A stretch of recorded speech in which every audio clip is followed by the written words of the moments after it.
আগামী কয়েক সপ্তাহের মধ্যেই ইরানের পারমাণবিক অস্ত্র বিস্তার রোধ চুক্তি থেকে বেরিয়ে যাওয়ার প্রবল সম্ভাবনা রয়েছে বলে মন্তব্য করেছেন তেহরান বিশ্ববিদ্যালয়ের অধ্যাপক ফুয়াদ ইজাদি।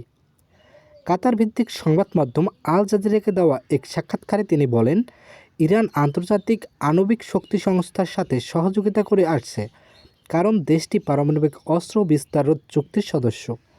কিন্তু এই সহযোগিতা তেহরানের জন্য কোনো লাভজনক বলে বিবেচিত হয়নি।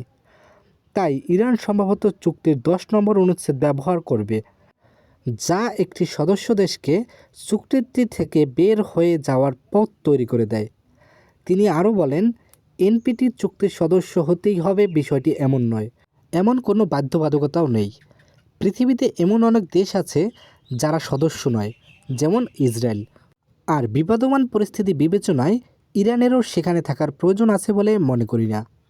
কারণ হিসাবে অধ্যাপক ফুয়াদ ইজাদি বলেন, আন্তর্জাতিক আণবিক সংস্থার তত্ত্বাবধানে থাকা ইরানি পারমাণবিক সংস্থাগুলো যে আক্রমণ হয়েছে তা আন্তর্জাতিক আইনের পরিপন্থী।